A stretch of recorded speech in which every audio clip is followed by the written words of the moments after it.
Meus amigos, vamos com mais um vídeo e em especial nós vamos tratar a respeito sobre sonegação, crime de sonegação previsto pela Lei 8.137 de 1990. O crime da sonegação fiscal, antes de nós tratarmos a respeito sobre esse crime, é bom nós frisarmos quanto às espécies de crimes contra a ordem tributária. Então temos como espécies o descaminho, previsto no artigo 334 do Código Penal. Temos a apropriação indébita previdenciária, no qual já tratei isso num dos meus vídeos no canal. Os crimes funcionais e o crime de sonegação fiscal, previsto no artigo 337-A do Código Penal e Lei 8.137 de 1990, artigos 1º e 2º. Fazendo uma breve introdução, os crimes contra a ordem tributária tutelam-se os interesses estatais no tocante à arrecadação de tributos. A proteção jurídica de natureza criminal está relacionada com um ambiente macrosocial, que significa dizer que deve ser aplicados a questões do senso crítico, observando-se a tutela dos interesses coletivos no tocante a este crime. Foi daí que surgiu a materialização do crime de sonegação fiscal. O artigo 1º da Lei 8.137 de 1990 estabelece: constitui crime contra a ordem tributária suprimir ou reduzir tributo ou contribuição social ou qualquer acessório mediante as seguintes condutas. Então ele traça a própria legislação traça como elementos a norma primária, todos os atos relacionados a este crime, né, propriamente dito, e quanto a esse ponto coloca vários verbos do tipo para que caracterize como crime, no caso crimes praticados por particulares no tocante à sonegação fiscal. O primeiro deles é omitir uma informação ou prestar declaração falsa às autoridades fazendárias. Breve comentário: é o que pode ocorrer muito nas empresas, até mesmo pessoas físicas declaram um imposto de renda, prestam declarações de imposto de renda de modo falso, com informações falsas, no qual a Fazenda Nacional investiga aquele que é um crime e caminha para que seja julgado perante a Justiça Federal, no caso se fosse um imposto de renda ou qualquer tipo de imposto federal. Aí seria a competência, no caso, da Justiça Federal. A questão da omissão de informação também é importante, porque por vezes a pessoa não era para ter recolhido um determinado tributo, foi-lhe aplicada uma multa ou qualquer situação que tenha ali ocorrido, e essa omissão da informação, deixar de prestar informação, acabou por gerar um grande problema.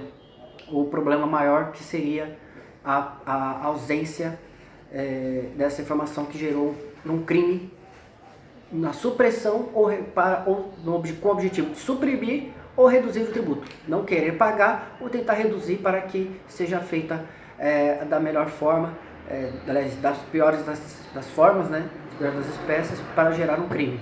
É importante salientar que existem dois pontos importantes. A questão primeira delas, é muito diferente você fazer um planejamento tributário, tá? O planejamento tributário é de forma correta, justa, adequada a determinada situação, mediante as informações que fazem a partir de cálculos de bases, quais os tributos que podem ser reduzidos em determinada carga tributária em determinada situação, diferentemente de reduzir o tributo de forma abrupta, que assim, não vou pagar e estou, não só por questão do não pagamento, mas pela situação em si que possa lhe ocasionar lá na frente as consequências negativas.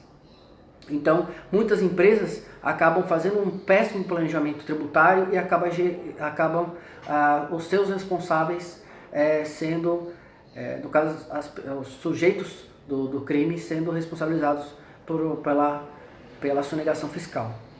Então, é importante. A questão de fraudar a fazenda, muito comum também as empresas emitirem uma nota de ICMS falsa, nota fiscal, ou qualquer outro documento com o objetivo de fraudar, né, para não pagar o imposto, omitir uma informação de qualquer natureza, de um livro contábil exigido pela lei fiscal. Isso também é um crime. Isso está previsto no artigo 1º, parágrafo 2º. O terceiro fala a questão da falsificação, conforme mencionado, alteração de nota fiscal, fatura, duplicata, nota de venda ou qualquer documento relativo à operação de tributação.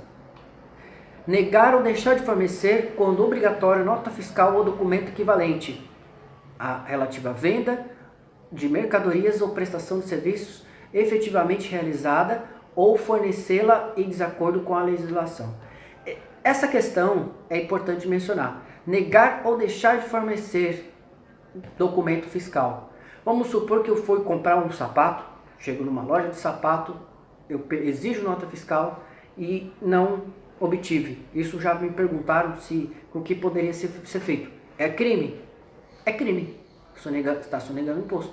Você a empresa está vendendo um consumo para mim, está fazendo uma relação de consumo comigo, está agindo contrário à norma penal e à legislação tributária, que deveria a pessoa emitir nota fiscal com o objetivo que essa nota fiscal fosse estabelecido os valores de recolhimento do imposto. Então, esses seriam as 5 características de que constituem o crime contra a ordem tributária praticados por particular. E a pena é de 2 anos de reclusão a 5 anos de multa.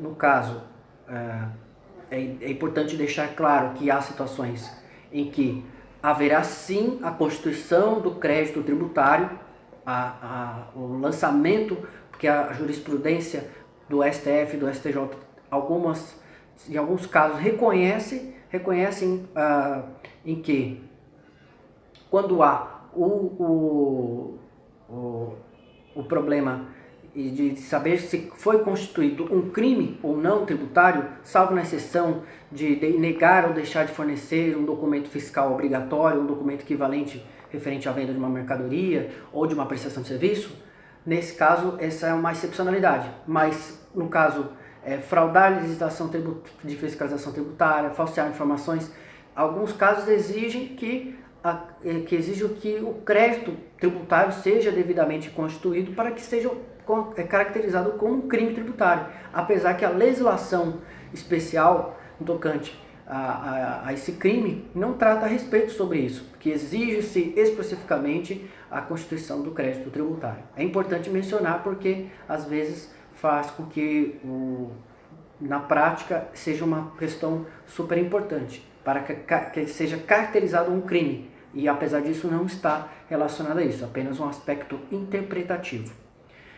No tocante ao parágrafo único do artigo 1º, a falta de atendimento da exigência da autoridade no prazo de 10 dias poderá ser convertido em horas em razão da maior ou menor complexidade da matéria ou da dificuldade no atendimento da exigência.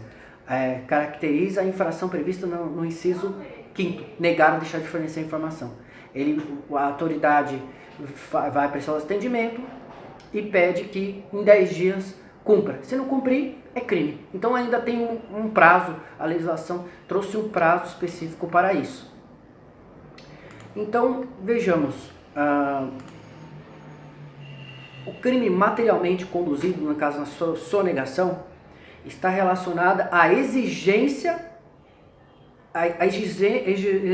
efetiva de redução ou supressão de tributos. O sujeito ativo, nesse caso, o sujeito ativo seria um crime comum, pode ser feito por qualquer uma pessoa física, pessoa jurídica, no caso uma empresa, ou pessoa física, qualquer pessoa natural.